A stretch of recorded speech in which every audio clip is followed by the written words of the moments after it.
Olá, amados, graça e paz. Aqui é Catiane Lins do Ministério Vida e é uma alegria estarmos juntos mais um dia compartilhando a palavra de Deus. Nós estamos meditando na carta aos Colossenses e estamos chegando ao final dela, né? Hoje é o nosso capítulo 4, o último capítulo.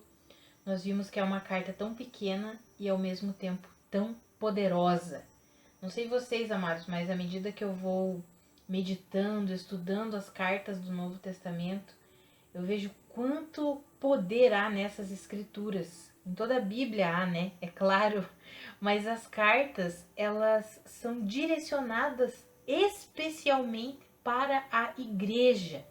Então é algo que nós podemos nos alimentar de uma maneira sobrenatural. Toda a Bíblia, como está escrito em 2 Timóteo 3,16, é inspirada por Deus e é útil para o nosso ensino. Mas eu confesso para vocês que eu tenho um carinho tão especial pelas cartas do Novo Testamento, porque as cartas foram direcionadas para as igrejas ou para irmãos em Cristo. Então nós podemos aprender, extrair muito quando nós estudamos as cartas do Novo Testamento. E eu espero que assim como eu tenho sido fortalecida em Cristo Jesus, a minha fé tem sido fortalecida, eu espero que a fé dos meus irmãos também esteja sendo aperfeiçoada, fortalecida no Senhor.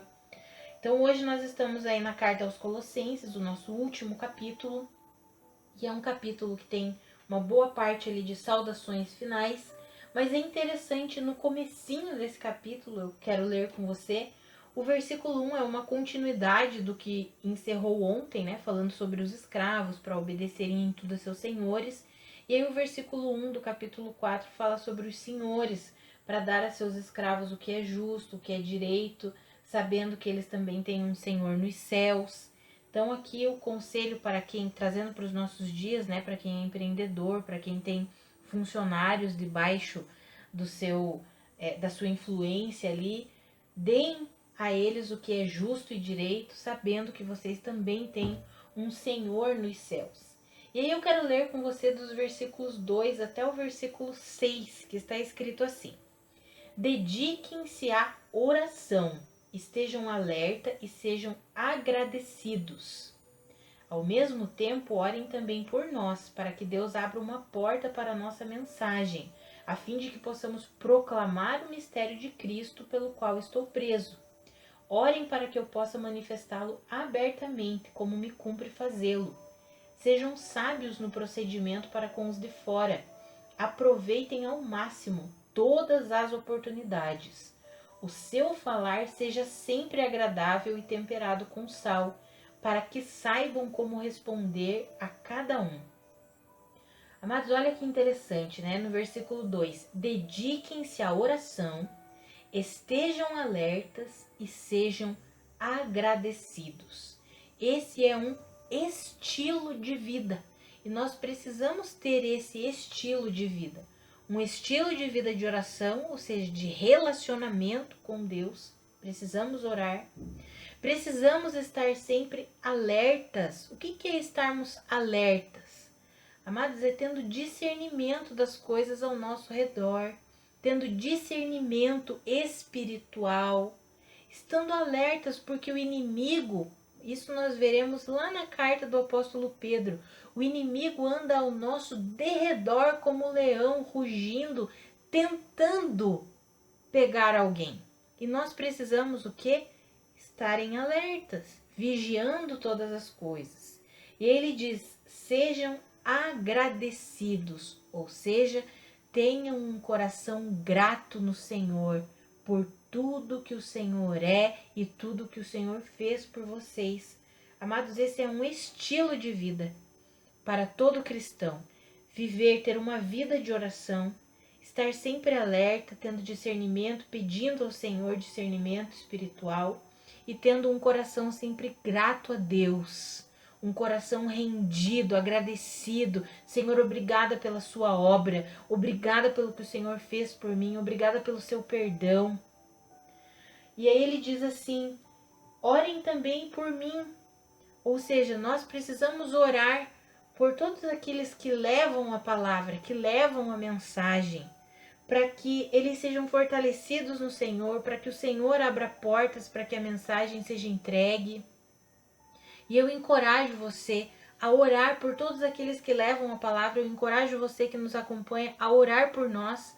Orem pela minha vida, pela vida da Karina, para que nós de fato vivamos o que Deus nos chamou para fazer, para que a mensagem que o Senhor tem colocado em nosso coração, para que nós transmitamos, que de fato nós possamos transmitir, manifestar tudo isso que Deus tem colocado em nosso coração. Deus tem nos levantado para expor a palavra de Deus, para compartilhar a palavra de Deus, para encorajar os irmãos a terem uma vida com a palavra. Então orem por nós para que nós sejamos fortalecidas no Senhor e nós possamos cumprir tudo aquilo que Deus tem nos chamado a fazer. E ali nos versículos 5 e 6 está escrito assim: sejam sábios no procedimento para com os de fora, aproveitem ao máximo todas as oportunidades. O seu falar seja sempre agradável e temperado com sal, para que saibam como responder a cada um. Mas que o Senhor nos dê sabedoria no trato com os de fora, no trato com os descrentes. Que as nossas palavras sejam palavras agradáveis, sejam palavras que edifiquem, sejam palavras que glorifiquem a Deus, palavras de sabedoria. Tenho pedido muito ao Senhor para que o Senhor me dê sabedoria no trato com os de fora. Que o Senhor me ajude a apenas falar palavras que edifiquem. É aí que entra o não se amoldar a esse mundo, o não nos assentarmos na roda dos escarnecedores. Que o Senhor nos ajude, nos fortaleça, que o Senhor nos dê discernimento, que de fato o nosso falar, amados, seja sempre agradável e temperado com sal, e que nós saibamos como responder a cada um. Que nós sejamos sábios no nosso procedimento com os de fora, e que nós possamos aproveitar ao máximo todas as oportunidades. Sempre falo que, né, para quem trabalha fora, no nosso ambiente de trabalho, nós não precisamos ser aquele, vou colocar aqui dessa forma, aquele crente chato, que fica falando o tempo inteiro, mas que nós tenhamos sabedoria de Deus e aproveitar as oportunidades. Quando nós tivermos oportunidade para falar da mensagem de Cristo, pregarmos o Evangelho ou demonstrarmos a palavra de Deus, que o Senhor nos ajude e nós possamos aproveitar ao máximo as oportunidades. Nós precisamos ter sabedoria do Senhor, amados. Muitas vezes não adianta nós lançarmos pérola aos porcos, não adianta nós falarmos para quem não quer ouvir. Mas existem momentos que as pessoas querem e elas têm sede e elas vêm até nós, e muitas vezes vêm de um jeito que nós, se nós olharmos de uma forma meramente natural, nós não vamos entender, mas se nós nos rendermos ao Senhor, nós compreenderemos: opa, essa pessoa está me abrindo uma oportunidade para que eu fale de Jesus para ela, para que eu pregue a mensagem para ela. Que o Senhor nos ajude a termos essa sabedoria, a sermos sábios no procedimento com os de fora, aproveitando ao máximo todas as oportunidades. E daí no final aqui, dos versículos 7 em diante, o apóstolo Paulo vai fazer as saudações finais. E eu quero ler com você algo que me chamou a atenção no versículo 12, quando ele vai falar sobre Epáfras. Epáfras é quem pregou a palavra para o povo de Colosso. E aí ele diz assim: olha, Epáfras, que é um de vocês e servo de Cristo Jesus, envia saudações. Ele está sempre batalhando por vocês em oração, para que, como pessoas maduras e plenamente convictas, vocês continuem firmes em toda a vontade de Deus. Olha que interessante, amados. Esse irmão, vamos dizer assim, um pastor, né? Porque ele cuidava ali daquela igreja, ele se preocupava com a igreja de Colossos. Ele orava sempre pelos irmãos para que eles fossem pessoas maduras e plenamente convictas. Mas essa é a minha oração pela sua vida, pela minha vida também, mas hoje eu quero orar por você, para que você seja uma pessoa madura em Cristo Jesus e plenamente convicta da sua fé. Que você não abra mão por nada desse mundo, da fé que você tem em Cristo Jesus. Que você continue firme em toda a vontade de Deus. Eu quero orar por você nesse sentido. Então vamos orar? Pai, muito obrigada pela tua palavra. Muito obrigada pelo estudo da carta aos Colossenses, que foi tão extraordinário, agregou, acrescentou tanto para nós, Senhor. E hoje eu quero orar pela vida dos meus irmãos. Pai, eu oro para que eles sejam pessoas maduras em Cristo Jesus. Pai, eu oro para que eles cresçam no conhecimento de Cristo Jesus. Pai, eu oro para que eles deixem toda dúvida de lado, para que eles não sejam meninos levados de um vento para o outro de doutrina, mas para que eles sejam pessoas plenamente convictas na fé em Cristo Jesus. Pai, eu oro para que eles sejam fortalecidos com a força do seu poder.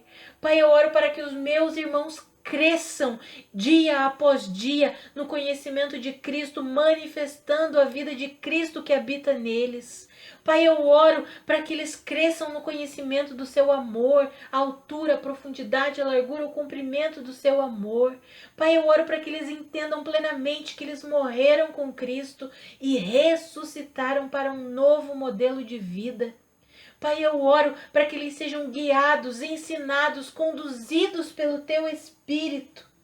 Pai, eu oro para que eles sejam sábios no procedimento com os de fora. Pai, eu oro pelos meus irmãos, para que eles vivam de fato a verdade do Evangelho, para que eles sejam pessoas convictas da sua fé, para que eles não abram concessões, Pai. Ah, Senhor, o mundo vem nos oferecendo tantos e tantos pratos de lentilha.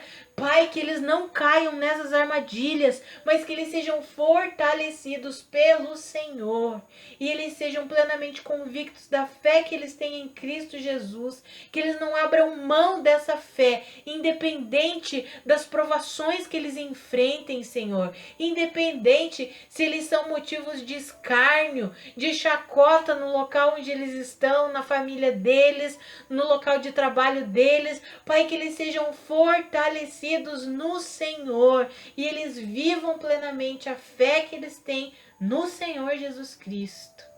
Pai, eu oro pela vida dos meus irmãos e oro que o Senhor os fortaleça na força do seu poder, Pai, em nome de Jesus. Amados, que a graça e a paz de Cristo sejam multiplicadas sobre a sua vida. Um grande abraço e até segunda-feira.